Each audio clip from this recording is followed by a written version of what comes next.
आप सभी को नमस्कार। सिटीजनशिप अमेंडमेंट एक्ट सीएए का रूल नोटिफाइड हो चुका है, यानी नागरिकता संशोधन अधिनियम। इसका पॉपुलर नेम, बड़ा पॉपुलर नेम है सीएए। यह बहुत प्रोटेस्ट हुआ था, बहुत कंट्रोवर्शियल एक्ट है। तो किसी भी अधिनियम, किसी भी एक्ट को लागू करने के लिए कुछ रूल की जरूरत होती है, तो यह रूल को नोटिफाई किया गया। यह एक्ट ऑलरेडी 2019 में पास हो चुका है लोकसभा राज्यसभा से, है ना। तो इसका रूल नोटिफाइड हुआ, मीन्स क्या हो गया, अब यह पूरे देश में लागू हो चुका है। यह पूरे देश में 11 मार्च 2024 से पूरे देश में लागू हो चुका है। अब इस वीडियो के माध्यम से देखेंगे कि यह एक्ट में क्या है और इसका अपोजिशन यानी कुछ लोग इसका क्यों विरोध कर रहे हैं। यह ऑलरेडी सुप्रीम कोर्ट में है, यह मामला ऑलरेडी सुप्रीम कोर्ट में है। अब देखिए सुप्रीम कोर्ट का क्या फैसला आता है।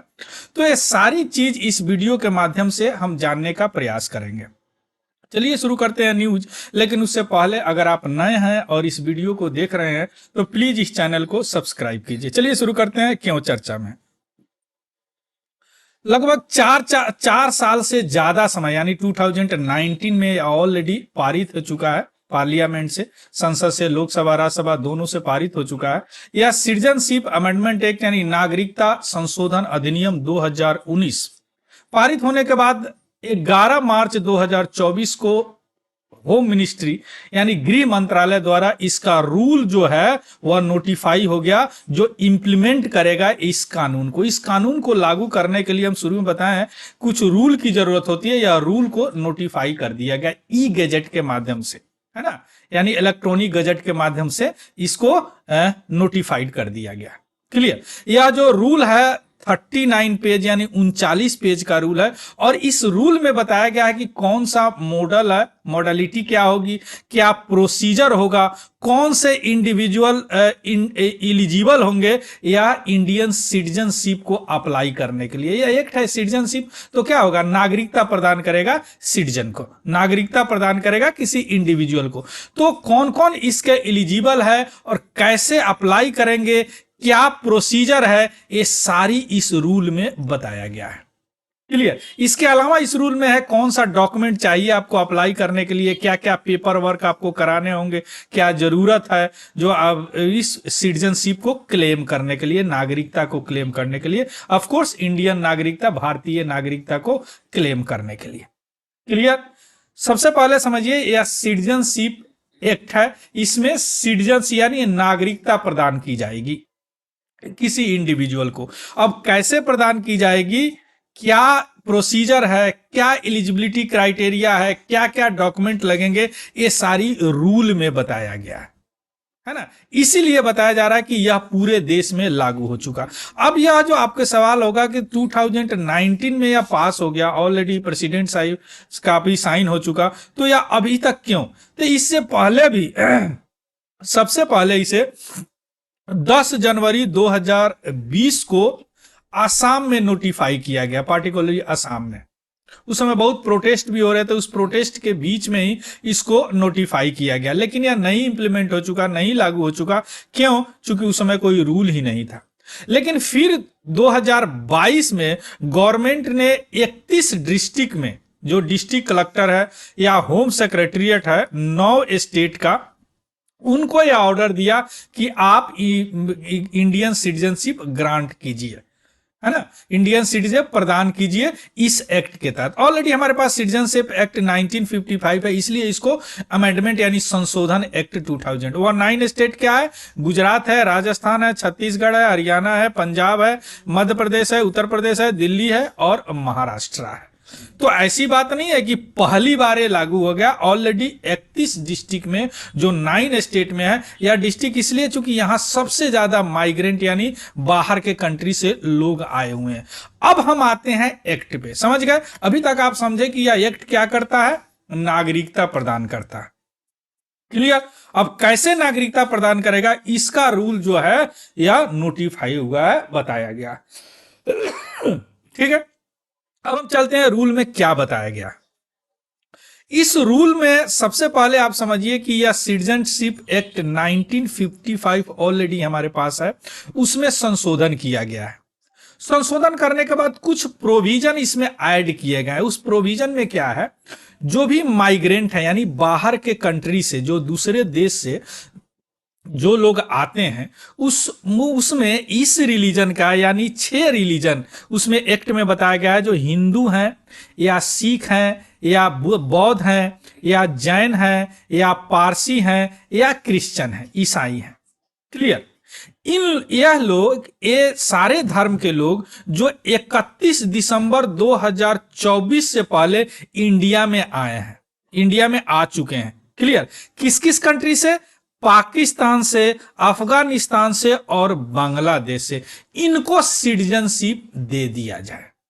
मीन्स कहने का मतलब क्या, ऑलरेडी हमारे पास नेचुरलाइजेशन है, इस एक्ट में इन लोगों को सिटीजनशिप दिया जाता है। लेकिन अब इस एक्ट के माध्यम से क्या कर दिया, कुछ नियम में रिलैक्स, कुछ एलिजिबिलिटी क्राइटेरिया में उनको छूट दिया गया, यानी कुछ लिबरल बन के उस माइग्रेंट को जो इस धर्म से हैं उनको सिटीजनशिप दिया जाए, जो ये 3 कंट्री से आए हुए हैं। आया बात समझ में?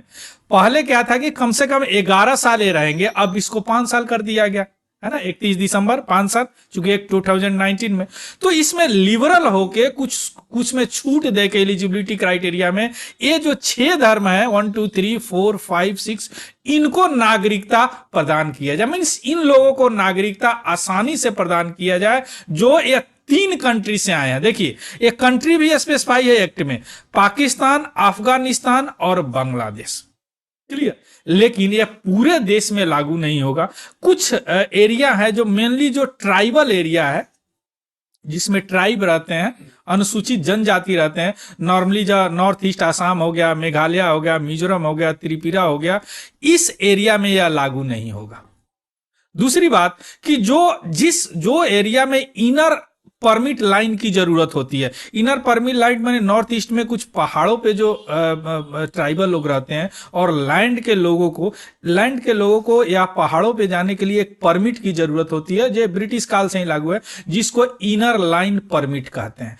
तो जिस एरिया में जाने के लिए इनर लाइन परमिट की जरूरत है वहां पे भी एक्ट लागू नहीं होगा। आ गया बात समझ में?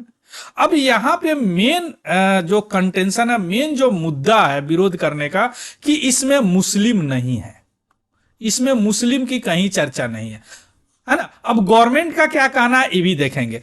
3 कंट्री स्पेसिफाई है, पाकिस्तान, अफगानिस्तान और बांग्लादेश, है ना। और ये 6 धर्म के लोग हैं, हिंदू, सिख, बौद्ध, जैन, पारसी और क्रिश्चियन। इनको आराम से नागरिकता दिया जाए। तो देश के एक पार्ट में बहुत जश्न मन रहा है, जो भी हिंदू हैं, सिख है, बुद्धिस्ट है, जो ये 3 कंट्री से आए हुए हैं, और इनको प्रताड़ित माइग्रेंट बोला गया, क्योंकि ये तीनों मुस्लिम बहुल कंट्री है और तीनों में नॉर्मली शरीयत कानून ही लागू होते हैं। तो इस एक्ट के माध्यम से ऐसा माना गया है कि वहां पे मुस्लिम प्रताड़ित नहीं होंगे, ये धर्म के लोग प्रताड़ित होंगे, इसलिए इनको अपने देश में रखा जाए। क्लियर। अब हम आते हैं, ये लोग जो हमारे माइग्रेंट हैं, प्रताड़ित माइग्रेंट, वो लोग अभी जश्न मना रहे हैं। अब आते हैं इसका लीगल चैलेंज, ध्यान से समझिएगा। 2020 में ही इंडियन यूनियन मुस्लिम लीग के द्वारा चैलेंज किया गया सुप्रीम कोर्ट में इस एक्ट को। इस एक्ट के साथ भी बहुत लोग अपना पटिशन फाइल किए, टैग किए, जिसमें 200 पटिशन है, जिसमें असदुद्दीन ओवैसी है, जयराम रमेश भी हैं हमारे कांग्रेस के, और भी बहुत लोग हैं, 200 है चैलेंज किए हुए, ऑलरेडी ये सुप्रीम कोर्ट में है। इन लोगों का मेन मुद्दा है कि इससे क्या होगा, आर्टिकल 14 का उल्लंघन हो रहा है, क्योंकि आर्टिकल 14 समानता के आधार पे है। तो इन लोगों ने बोला कि आप राज्य को, किसी भी व्यक्ति को धर्म के आधार पे उसको किसी चीज से वंचित नहीं किया जा सकता, है ना। यानी धर्म को क्वालिफायर या फिल्टर नहीं बना सकते कि राज्य किसी एक्ट में, या क्या हो जाए, आर्टिकल 14 फंडामेंटल राइट है, फंडामेंटल राइट इक्वली समानता का अधिकार है, इसका उल्लंघन है। फंडामेंटल राइट में भी रीजनेबल रेस्ट्रिक्शन की बात की गई हुई है। तो अगर रीजनेबल क्लासिफिकेशन किया गया है आर्टिकल 14 के तहत, हालांकि सुप्रीम कोर्ट चेक करेगा कि सिटीजनशिप ग्रांट किया जाए कि नहीं। इसके अलावा सुप्रीम कोर्ट यह भी चेक करेगा कि क्या के को एक्सक्लूड करने के लिए ये एक्ट तो नहीं बनाया गया है। ये सारी अभी सुप्रीम कोर्ट ही करेगा। लेकिन मेन इन लोगों का कहना है जो पेटिशन दिए सुप्रीम कोर्ट कि आर्टिकल 14 का यह उल्लंघन है कि आप मुस्लिम को क्यों यहां से हटा दिए इस एक्ट में। इस देश से भी मुस्लिम भी होता है, उनको आने दीजिए।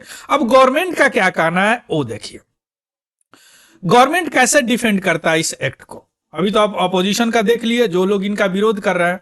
इन गवर्नमेंट का कहना है कि हिंदू, सिख, बौद्ध, जैन, पारसी और ईसाई, क्रिश्चियन, यह बहुत प्रताड़ित हुए हैं। एक धर्म के आधार पर इनको प्रताड़ना दिया गया है। इनको किस कंट्री में, अफगानिस्तान, बांग्लादेश, पाकिस्तान, इसलिए इनको अभी प्रोटेक्ट करना जरूरी है। आपने न्यूज में भी सुना होगा, पाकिस्तान में हिंदू के साथ बहुत क्रूरता से व्यवहार किया जाता है। अफगानिस्तान तो छोड़िए, वहां पे है ना, बांग्लादेश में भी कई बार इस तरह के न्यूज मिलते हैं। तो गवर्नमेंट का कहना है कि इन धर्मों के लोगों को प्रताड़ित किया गया है धर्म के आधार पर इन कंट्रियों में, तो इनको अभी प्रोटेक्शन करना जरूरी है। अब प्रोटेक्शन क्यों करना जरूरी है? क्योंकि ये हमारा ऐतिहासिक दायित्व भी है, रिस्पॉन्सिबिलिटी भी है, मोरल ड्यूटी भी है। क्योंकि इस कंट्री में जो हमारे जो हिंदू हैं, सिख है, बौद्ध है, जैन है, पारसी है, उनको प्रोटेक्ट करना। क्योंकि गवर्नमेंट का ऐसा मानना है कि इस कंट्री में मुस्लिम बहुल राज्य है, मुस्लिम बहुल देश है, तो इसमें इनको कोई परेशानी नहीं होगी। इसके अलावा ह्यूमैनिटेरियन ग्राउंड पे, मानवता के आधार पे भी इन लोगों को, जो रिलीजियस माइनॉरिटी है जिस कंट्री से आए हैं, उनको इस 3 नेबरिंग कंट्री से उनको प्रोटेक्ट करना जरूरी है। और जो रिलीजियस माइनॉरिटी है उनको भी प्रोटेक्ट करना या एम है सीए का कि उनको लीगल पाथवे दिया जाए सिटीजनशिप के लिए, जो रिलीजियस माइनॉरिटी है, मेनली ये 6 धर्म का। ये गवर्नमेंट का कहना है, ये गवर्नमेंट का कहना। लेकिन अब इसको सुप्रीम कोर्ट कैसे करेगा? एक तो आर्टिकल 14 पे उसको चेक करेगा कि रीजनेबल जो आप क्लासिफिकेशन किए हैं वो है कि नहीं है। ऐसा तो नहीं है कि केवल मुस्लिम को एक्सक्लूड करने के लिए एक्ट बना है, ये सारे सुप्रीम कोर्ट चेक करेगा। लेकिन अभी तक यही है। इसके अलावा कोर्ट ये भी चेक करेगा, जो अब कुछ लोग का ऐसा भी कहना है कि जैसे श्रीलंका में तमिल हिंदू जो है वो अभी वहां पे भी उनको भी प्रताड़ित किया जाता है। जो म्यांमार में रोहिंग्या है उनको प्रताड़ित किया जाता है। माइनॉरिटी मुस्लिम भी है, जैसे अहमदिया है, हजारा है, इन लोगों को भी एक प्रताड़ित किया जाता है इनके कंट्री में, है ना, ये लोग भी मुस्लिम है। और दूसरी बात कि आप रिलीजन को, एक धर्म को किसी भी नागरिकता के लिए आप एलिजिबिलिटी मानते हैं तो यह एक तरह से सेकुलरिज्म को वायलेट करता है। और आपको पता है सेकुलरिज्म जो है बेसिक स्ट्रक्चर है कॉन्स्टिट्यूशन को, जिसको आप कोई अमेंड नहीं कर सकते। इस बेसिक स्ट्रक्चर के माध्यम से उसको नल एंड वाइड कर देगा। तो ये भी तर्क है। अब ये सारे तर्क जो सुप्रीम कोर्ट अपना चेक करेगा, लेकिन अभी तक यही है कि इससे जो 6 धर्म हम बताए हैं, वो 6 धर्म के लोगों को अब आराम से नागरिकता मिल जाएगी। अब तो आज तो हमारे गृह मिनिस्ट्री साहब, गृह जो मंत्रालय जो जिनके पास है, अमित शाह, उन्होंने बोला कि इसके लिए मोबाइल ऐप बनाया जाएगा। इस मोबाइल ऐप पे भी अप्लाई करके आपको सिटीजनशिप मिल सकता है। ऑलरेडी 31 डिस्ट्रिक्ट में तो ये चल ही रहा है, जो 9 स्टेट में है, वहां पे डिस्ट्रिक्ट कलेक्टर और होम सेक्रेटरी को ऐसा अधिकार ऑर्डर दिया गया है कि जो लोग भी आए इस धर्म से उनको दिया जाए। Clear? So this is the all about the news. या पीडीएफ हमारे टेलीग्राम चैनल है, वहां पे मैं डाल दूंगा, वहां से देख लीजिएगा और उसको भी ज्वाइन कर लीजिएगा। अगर यह इंफॉर्मेटिव लगा तो प्लीज इसको लाइक जरूर कीजिएगा। Clear? So thank you, have a good day and happy learning. Thank you very much.